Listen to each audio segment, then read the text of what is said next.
একদিকে আর্থিক সংকট এবং অপরদিকে শারীরিক প্রতিবন্ধকতাকে চ্যালেঞ্জ জানিয়ে ত্রিপুরা বোর্ডের উচ্চ মাধ্যমিক পরীক্ষায় রেকর্ড ফলাফল করল দিব্যাঙ্গজন কিশোরী। তার নাম নিশা পাল, পিতা বাপ্পা পাল ও মা ঝুমা পাল। বাড়ি উত্তর ত্রিপুরা জেলার রাধাপুর গ্রাম পঞ্চায়েতের ৫ নং ওয়ার্ডে। পরিবারের একমাত্র আয়ের উৎস তার বাবা। পেশায় বাবা একজন দিনমজুর, কখনো রাজমিস্ত্রির কাজ করে থাকেন, আর কাজ না থাকলে ই রিক্সাও চালান। প্রধানমন্ত্রী আবাস যোজনা ঘরে রাত্রি যাপন করে দিনরাত অদম্য প্রয়াসে পড়াশোনা করে দিব্যাঙ্গজন এই কিশোরী ৫৯.৬% নম্বর পেয়ে উচ্চ মাধ্যমিকে প্রত্যেকের নজর কেড়েছে।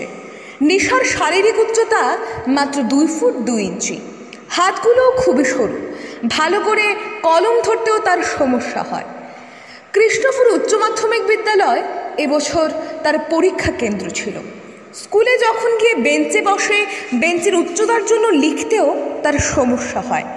কাপড় পরা থেকে প্রাকৃতিক কাজের জন্য কোনো কিছুই একা করতে পারে না, সব কাজেই তার মা। ছোট থেকে মাই তার সম্বল। নিশার মা ঝুমা পাল সরকারি সহযোগিতা চেয়েছেন যাতে সে একটি ভালো জায়গায় পড়তে পারে। সাক্ষাৎকার দিতে দিতে নিশার মায়ের চোখের জল বাধা মানতে পারেনি।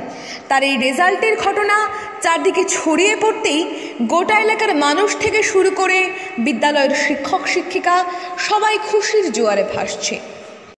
প্রথমে তোমাকে ধর্মনগর লাইভের পক্ষ থেকে অসংখ্য অসংখ্য অভিনন্দন জানাই। প্রথমে তোমার পরিচয়টা জানতে চাইব। নাম নিশা পাল। তোমার পুরো পরিচয়টা বলো। বাবার নাম হলো বাপ্পা পাল, মার নাম ঝুমা পাল। তোমার বাড়ি কোথায়? রাধাপুর। তোমার প্রাপ্ত নম্বর কত ছিল? তোমার গৃহ শিক্ষক কতজন ছিল? দুজন। আচ্ছা, তোমার পড়াশোনায় কি কোনো বাধা বিপত্তি এসেছে? না। আচ্ছা, মা হিসাবে আপনার মেয়ের ফলাফলে কতটুকু আপনি খুশি?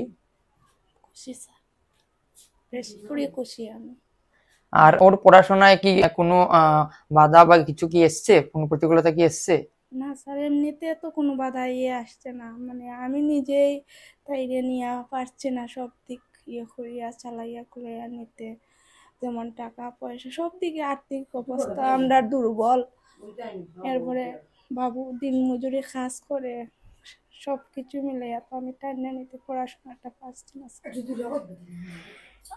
ও ভবিষ্যতে কি হতে চায়? ভালো পড়াশোনা করতো, ভালো একটা কাজ চাকরি বা প্রতিষ্ঠিত হইতো, কিতালয়া পড়াশোনা করতো, এখনো করছে না, তাই তো একদম দুর্বল।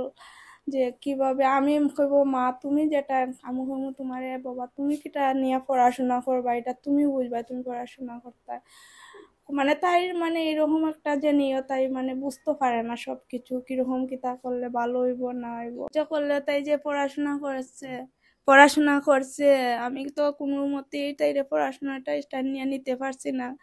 দিন মজুরি কাজ করিয়া সেরিয়া কিরকম পড়াশোনা করাইতাম আমি। কেউ যদি সাহায্য করে বা সবাই যদি আমার সহযোগিতা করে তাহলে আমি ঠিকই আমি মেয়েটারে সেই জায়গায় পৌঁছাইতে পারবো নিয়ে। এরপরে গড়টা, আমি গড়ের তলে আমার বৃষ্টি পড়তো, গড় ভাঙ্গা এরকম অবস্থায় আসলো, আমার সরকার গড় দেওয়ায় আমি আজকে এই গড়ের তলে আমার থাকতে পারি, আর বৃষ্টি পড়েন না আজকে, নইলে আমি কই থাকতে আসলাম, গড় থাকার মতো ব্যবস্থা আসলো না, এরকম অবস্থায় আমি আসলাম, গড় ভাঙ্গা, গড় পুরাটা গড় ভাঙ্গা আসলো। আবার যোজনার গড় সরকার আমার দিছে, দেওয়ার পরেই আমি গড়টা, নইলে আমি মাইয়ারে পড়াইতাম কিরকম আর গড় বানাইতাম কিরকম, এটা কোনো সম্ভব নাই এটার পক্ষে। কিরকম অবস্থা আমার, আজকে একটা মানুষ রোজগার করে এই পরিবারে, পিছনে আর কেউ নেই, মেয়েটাও ছোট, এই মেয়েটা বড়, কেউ নাই ইনকাম, খালি শুধু বাবা ইনকাম, দিন মজুরি কাজ করি, আমি কিভাবে মাইয়াটারে পড়াশোনা করে নিয়ে দিতাম স্যার। আমি সবার কাছে আমারে কোনো একটা করিয়া দেওয়ানোর লাগে। এই যে পড়াশোনা পরীক্ষাতে পাশ করছে, পড়াশোনার পরে মলিনা ম্যাডাম এসেছে, তাইরা আইয়া পরে দিছেন, সম্বর্ধনা দিছেন, দিয়া সেরিয়া তাইনি খুব আনন্দিত, আমার নিশাও খুব আনন্দিত, সবাই আনন্দিত। ম্যাডাম যেন এত এত কাজ করছেন, ইয়া নিশারে করিয়া যেন দিছেন, আমরা সবাই আনন্দিত।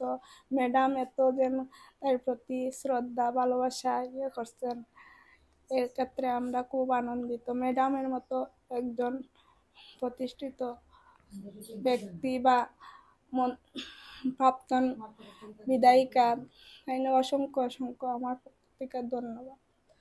আমি তো অন্ধ মানুষ গিয়া বাতা পাই, চোখে দেখি না। এই ফুলার উঠে সমস্ত আমরা স্বামী স্ত্রী দুজন, ওই নাতিন সকলটাই তো এক ফুলা ছাড়া, মানে বড় ফুলা আছে মারা গেছে, ওই এক ফুলার ঘুরে এই মেস্তরি কাজ করিয়া এই কি সংসারটা চলেনি, বড় কষ্টে চলে, এটা হইয়া লাভ নেই এখন। ওখন হ্যাঁ ও তাই পড়াশোনার বাবদে ওখন আমরা ইচ্ছে হইল নাতিন যে কষ্ট করিও একটু পড়াইতাম, আর সরকার থেকে একটু সহায়তা আমরা পাইতাম পড়ার বাবদে, তাই সরকার দিতা আর প্রতিষ্ঠিত হইতো, একটা যে কোনো একটা চাকরি পাইতো, পাইলে ওটাই আমরা মনের ধারণা যে একটা কিছু পাইতো। সাফল্যে তুমি কতটুকু খুশি? আমি খুব আনন্দিত আমার বোনের এই সাফল্যের জন্য।